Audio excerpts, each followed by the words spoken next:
The screen flickers to life, not with an introduction, but with a whisper. A feeling washes over you, cold and sharp, as if the very air has shifted.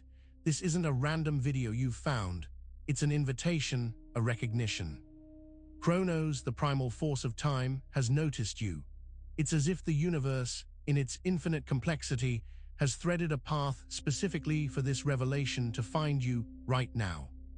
This exact moment, this precise click of a mouse, it's not an accident. It's an appointment. You see depictions that stir a primal fear, etched in ancient stone and whispered in forgotten texts. CHRONOS, the Titan, devouring his own children. A terrifying image, yet one that resonates with a hidden truth about the very fabric of our existence. And then, the jarring realization. This isn't just an ancient myth. This same entity, this same devourer, is woven into the digital ticking of your phone, the steady march of your watch, the relentless schedule of your work life. Time is not a neutral observer. It's an active participant, a predator. It consumes your moments, your days, your very essence. You've been living immersed in its worship, unknowingly feeding a system designed for your own degeneration. But the whispers carry more than just despair. They offer a path, a way to see time not as an enemy to be fought, but as a grand illusion, a demiurgic trick. The ultimate question arises: how do you loosen the grip of a god who has already consumed so much of your existence? What secrets lie hidden within the architecture of time itself, waiting to reveal its true nature and offer a desperate escape? And real quick, make sure to subscribe and hit the notification bell for more videos. Now let's keep going. The old gods, they understood. They saw the primal hunger in the cosmos, the necessary consumption that drives existence. CHRONOS, in his terrifying form, was a pure expression of this. He was the undeniable force of decay, the inevitable end of all things. But this was not just about death. It was about a deeper, more insidious cycle. Imagine a parent, not nurturing, but devouring. This was CHRONOS. He was the ultimate embodiment of entropy, the inevitable force that breaks down creation. His children, symbols of new beginnings, of potential, were consumed before they could truly bloom. This wasn't just a violent act. It was a foundational principle. It taught a harsh lesson about the nature of existence itself. Potential is fleeting, growth is temporary, everything eventually returns to dust, devoured by the passage of moments. This act of consumption wasn't reserved for forgotten myths.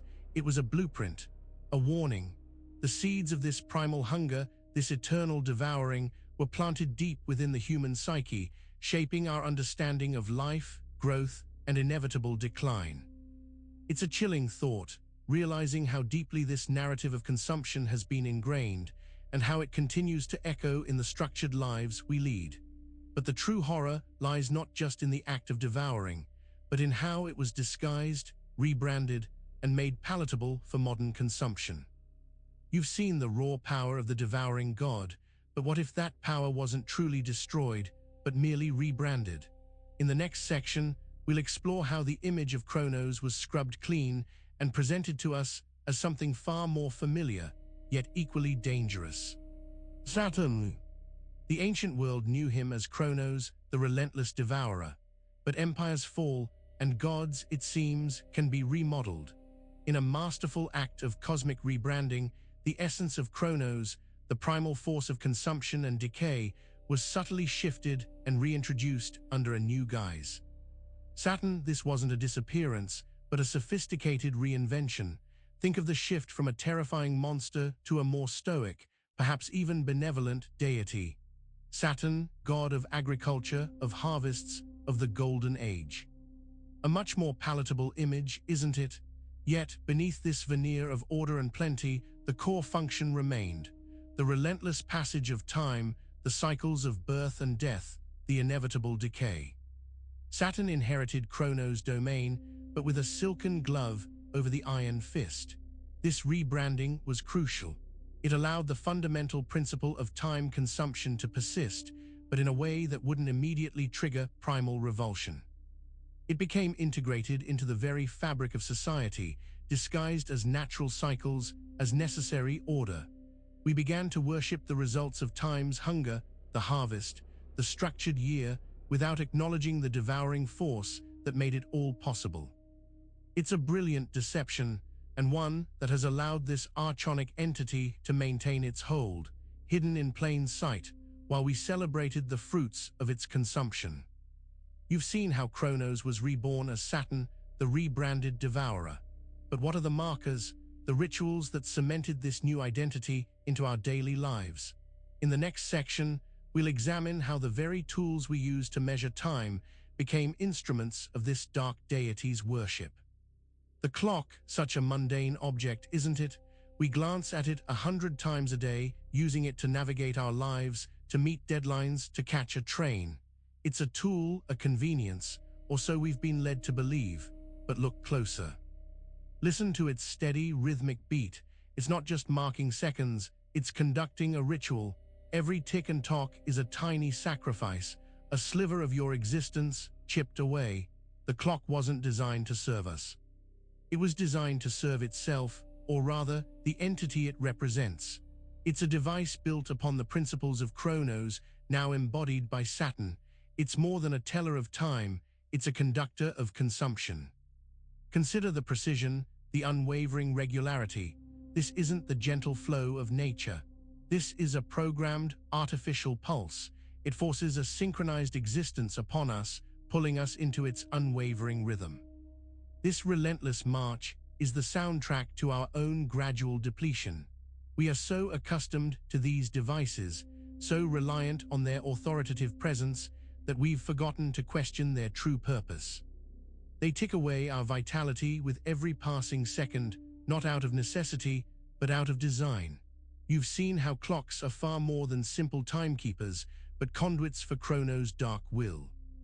But this ritualistic consumption extends beyond the ticking hands and into the very framework society is built upon. In the next section, we'll delve into how the broader system of timekeeping functions as a profound act of sacrificial metabolism. Timekeeping, as we know it, is a grand, intricate system. It's more than just calendars and clocks. It's a method of organizing our very lives, of parceling out our existence into measurable units. But this isn't about efficiency or progress in the way we are taught to believe. This system is designed for something far more elemental, far more ancient. Think of it as a planetary metabolism. Our collective lives, our energy, our potential are meted out, consumed, and processed according to these timekeeping protocols. Every minute accounted for, every hour scheduled, is a deliberate offering. We are, in essence, living units in a vast, cosmic digestive system. The relentless ticking of clocks and the predictable march of calendars ensure a constant, steady flow of this life force into the temporal vortex. This isn't a passive observation of time's passage, it's an active, ongoing contribution to its sustenance. We are born into this system, programmed from birth to participate. Our entire lives become a form of sacrificial metabolism, ensuring the perpetuation of the temporal cycle. We don't just live through time, we fuel it. This deep understanding reveals the true purpose behind societal structures that demand punctuality and adherence to predefined schedules. They are not mere organizational tools, but mechanisms for perpetual energetic exchange. You've glimpsed the sacrificial nature of timekeeping, how it metabolizes our existence. But the very act of entering this system begins with a single, defining moment. In the next section, we'll explore the profound implications of birth certificates and their role in our initial temporal imprisonment. The moment a child is born, it's a celebration, a new life, a fresh beginning. And in the midst of the joy, a document is created, the birth certificate. We see it as proof of existence, an administrative necessity. But its implications run far deeper, touching upon the very nature of our entrapment within the temporal realm. This certificate is more than ink on paper. It's a temporal tether, a binding spell. It marks your official entry into the Saturnian CHRONOS system. It assigns you a specific moment, a point in linear time from which your developmental trajectory is judged and, more importantly, controlled.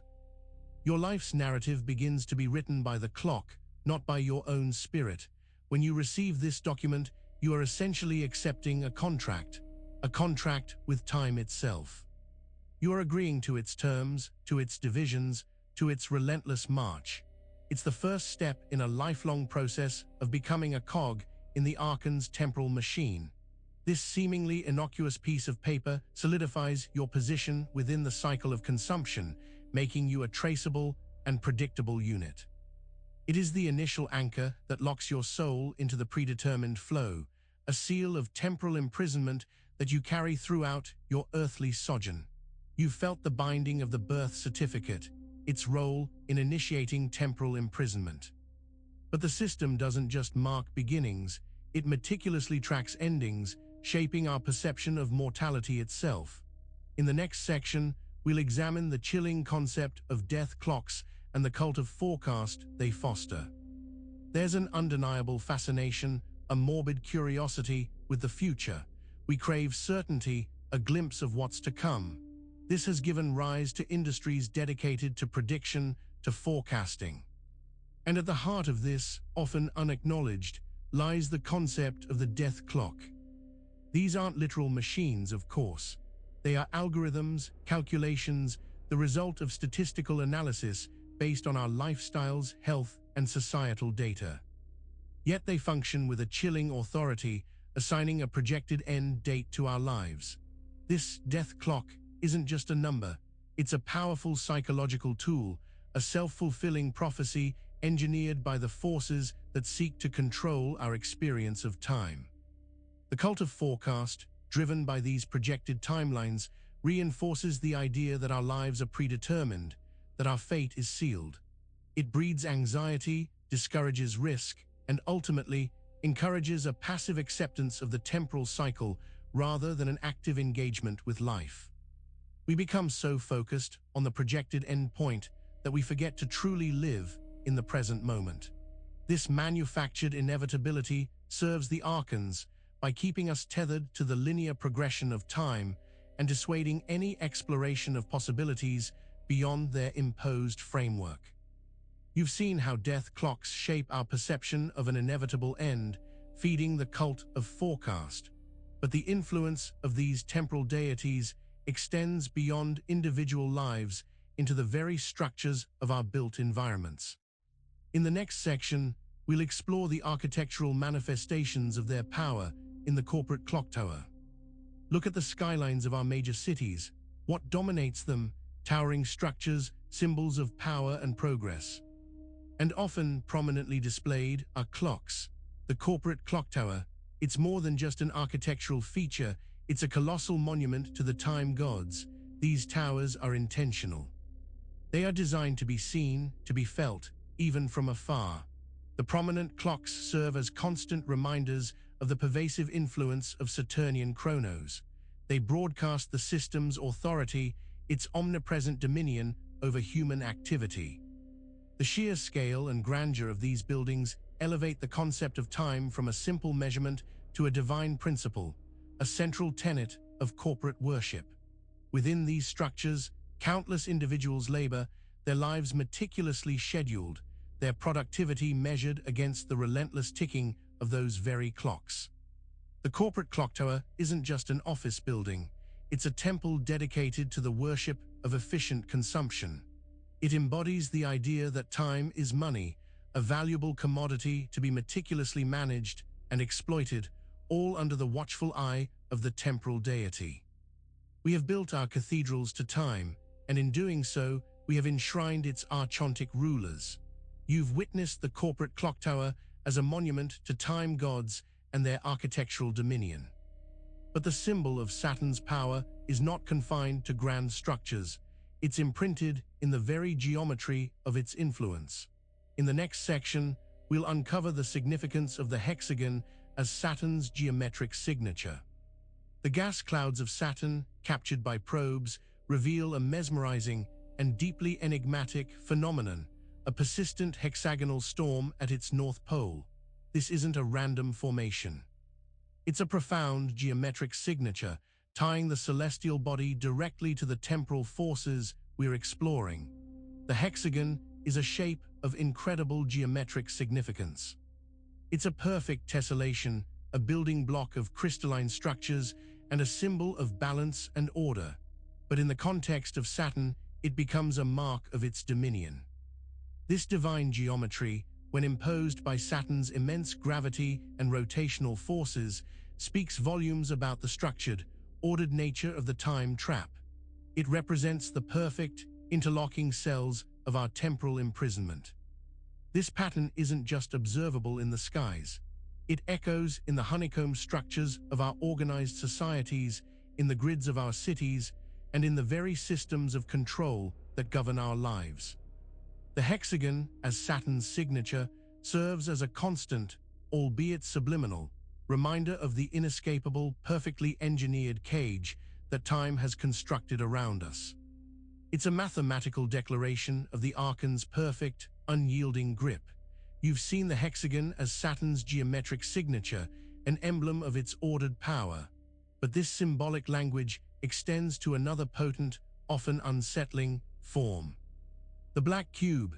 In the next section, we'll explore the worship of Saturn and its connection to this stark, powerful symbol. The black cube. It's a symbol that evokes a sense of mystery, of power, and for some, of dread. It's a stark, unadorned form, devoid of any features that might invite comfort or familiarity, and its association with Saturn is not accidental. It's a deliberate manifestation of archontic worship. We see this cube in various ritualistic contexts, often representing the ultimate focal point, the altar of devotion. It embodies a contained, absolute power, a complete system. This represents Saturn in its most potent, unyielding aspect, the god of structure, of limitation, and crucially, of consumption. The blackness signifies the void, the absence of light and true creation, a place where time's hunger is sated and from which no escape is readily apparent. Worshipping the black cube, in its association with Saturn, is an acknowledgement of, and a submission to the structured, cyclical nature of reality as dictated by the arcans. It's a tacit agreement to abide by the rules of temporal imprisonment, to accept the cycles of consumption. This stark symbol serves as a powerful reminder of what we are bound to, a constant reinforcement of the temporal matrix that we inhabit. You've explored the stark symbolism of the black cube and its connection to Saturn's worship. But the archontic influence isn't just felt in abstract symbols, it's woven into the very fabric of our societal rhythms. In the next section, we'll unravel how the calendar itself operates as a binding spell. The calendar, we hang them on our walls, consult them on our phones, mark our days and weeks by them. It seems so practical, so helpful. But if you look beyond its surface utility, you begin to see its true nature. The calendar is a sophisticated binding spell, meticulously crafted to keep us tethered to the archontic temporal matrix. Each month, each week, each day is a precisely defined increment. These divisions don't reflect natural flows or spontaneous awakening. They are arbitrary constructs designed to impose order and control. By segmenting our lives into these rigid boxes, the calendar dictates our focus, our energy, and our perception of reality. It reinforces the linear progression of time, making us believe that our lives are a countdown, a series of milestones to be reached within a predetermined framework. This constant measurement and segmentation serve to deplete our spiritual energy. We are trained to see time not as fluid and expansive, but as finite and restrictive. The calendar is a tool that helps the arcans manage and harvest life force by ensuring we are perpetually operating within their engineered temporal boundaries, preventing any truly spontaneous or unbounded existence that might threaten their control. You've seen the calendar as a binding spell, trapping us in its rigid structure. But this illusion of control is often masked by an even more compelling lie, the worship of productivity. In the next section, we'll examine how our obsession with busywork becomes a form of devotional offering. In modern society, there's a pervasive mantra, be productive. We are encouraged to fill every moment, to achieve maximum output, to constantly be doing. This isn't about genuine creation or growth, however. It's about worship. The illusion of productivity has become a sophisticated act of devotion to CHRONOS and his archontic system. When we chase productivity for its own sake, we are essentially engaging in a ritual of temporal consumption. We are offering our finite time and energy on the altar of getting things done, believing this is the path to validation and success. This constant striving, this relentless busyness, keeps us distracted from deeper truths, from our own inner essence. It's a spiritual treadmill designed to keep us running in place, expending energy without truly advancing. This focus on output glorifies the process of time's consumption. We are worshipping the mechanism of decay by pouring our vitality into tasks that ultimately are just more fuel for the temporal fire. The archons benefit from this frenzy as our attention is diverted from their control mechanisms, and our life force is diligently harvested through our own willing participation in this cult of busyness. You've uncovered the secret worship behind the illusion of productivity, but the archontic influence isn't confined to modern concepts. It's deeply embedded in cultural inversions that feel eerily familiar. In the next section, we'll explore how Saturnalian inversion continues to manifest in modern culture. The ancient Saturnalia was a festival of chaos, a brief period where social order was flipped on its head. Slaves were served by masters, and inhibitions were cast aside. It was a ritualistic inversion, a temporary release valve. But what began as a festival has seeped into the very fabric of modern life, manifesting as Saturnalian inversion. Look around, the glorification of vice, the normalization of debauchery, the constant barrage of hyperstimulation designed to numb our senses and dull our intuition. These are echoes of Saturnalia, amplified and made perpetual. We are encouraged to indulge, to seek constant gratification, to embrace superficiality. This is how the archons maintain control, by creating a chaotic, decadent environment that distracts from deeper meaning and spiritual awakening. This cultural inversion serves to lower our vibrational frequency, making us more susceptible to the influence of lower dimensional forces. It's a deliberate disorientation, a spiritual fog that prevents us from recognizing the true nature of our temporal cage. The ancient festival has become a permanent state of being, a constant, low-level chaos that keeps us perpetually off balance and disconnected from our authentic selves. You've seen the pervasive influence of Saturnalian inversion in modern culture, a constant disruptor of clarity. But the archon's most insidious trick isn't just about limiting our present, it's about replaying our past. In the next section, we'll expose reincarnation as the cyclical loop of CHRONOS. The concept of reincarnation is often presented as a path to enlightenment, a journey of soul growth. But what if this familiar idea is, in fact, another layer of the archontic trap? What if reincarnation, as we understand it, is simply the cyclical loop of CHRONOS, perpetuated to keep us bound? Imagine an endless hamster wheel. Each life a new spin, but always on the same wheel. The lessons are supposedly learned, the karma balanced, but ultimately the soul is returned to the same system, destined to repeat the cycle. This is the archontic understanding of reincarnation. It's not about liberation, it's about ensuring a continuous supply of energy and experience for the temporal matrix. The light at the end of the tunnel, the promise of transcending this life, can be a deceptive lure. It steers souls back into the system with the promise of a better outcome, but always within the same temporal boundaries. This constant recycling prevents true liberation, keeping consciousness tethered to the physical plane and the predictable rhythm of CHRONOS consumption. It's a masterful illusion that offers hope while reinforcing the cage. You've glimpsed reincarnation as the loop of CHRONOS, a deceptive promise of progress. But the ultimate architect of this temporal prison is a fundamental force we've all been led to misunderstandings. In the final section, we will finally unravel time itself, revealing it as the demiurgic illusion and the archonic hoax that it truly is. We've journeyed through the architecture of time, witnessed the rebranded god of consumption, and seen the rituals embedded in our daily lives. Now we stand at the precipice of the ultimate revelation. Time, as we perceive it, is not a fundamental aspect of reality. It is a construct, a tool of deception wielded by the demiurge and its archonic servants. The demiurge, a flawed creator, sought to impose order on the formless void, but in doing so, created a system rife with limitation and illusion.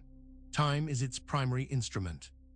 It's a tool to compartmentalize existence, to create a sense of linear progression, and to manage the flow of consciousness and energy. This perceived passage of time is what allows the archons to harvest our life force, to keep us bound to their controlled reality. The entire system of temporal measurement and progression is an elaborate hoax designed to obscure our true, timeless nature. By believing in the linear, finite nature of time, we limit our potential, sever our connection to the divine, and become susceptible to the archontic agenda. Understanding time as this demiurgic illusion is the first crucial step to recognizing the cage and understanding that true freedom lies beyond its manufactured boundaries. You've finally seen through the veil, understanding time as the demiurgic illusion, the archonic hoax. But knowing this truth is only the beginning of your liberation. In this final section, we'll explore how to truly escape the grasp of CHRONOS, not by fighting time, but by transcending its illusory nature. Make sure to subscribe for more videos and hit that notification bell so you never miss a new video. We'll see you in the next one.